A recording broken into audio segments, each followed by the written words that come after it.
So this one actually touches on something that I talked about in the last one, which is the GM always works with the players, not against the players. I have been guilty of not actually being good about this. Way back when I was a new GM, I would often get upset if things weren't working out and I was rolling terribly and I was not, and I would get very upset about it because it's like, I also want to win. But the GM has a different condition for winning than the players. The players win by overcoming the conflict that their characters are faced with, or by being able to work together, or by being able to come up with a solution to the puzzle, or they win by following the traditional senses of winning in video games, for example, or competitive games. But everyone wins when the story is good, when the story is fun, when everything feels right, and there are moments to talk about way down the line. That is ultimately what the GM's goal should be. Is not, I want to be the one who, I like, not, for some reason I've seen a lot of GMs treat it as like, I'm going to be the one who kills all these player characters, and I have such a huge body count in my games. My games are so lethal. I'm always winning.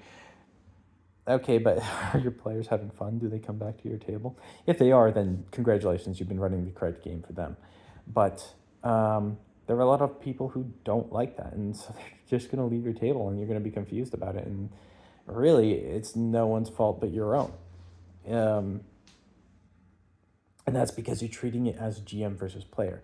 It is, as I've said in a lot of these videos, it is a collaborative storytelling effort. It is, we want the story to progress. We want to find out the greater mysteries of the world. We want to solve the crisis that the big bad evil guy is giving us to as our source of conflict, as our source of strife, as our source of motivation. And if you yourself become a source of conflict, people will leave your table. People will not have fun at your table, and people will stop playing the game. So don't be that GM. Be the GM who yes ands your players. Be the GM who says, I'd love to, but that doesn't seem fair to the rest of the players. I'd love to, but that doesn't seem like something that's appropriate for the moment. I'd love to, but that doesn't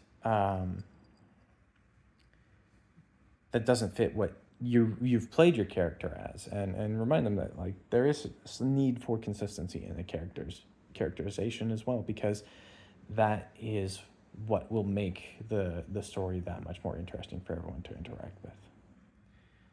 The GM is not against the players. The GM is with the players. Be excellent to each other. Be excellent to yourselves, and I'll see you at the next.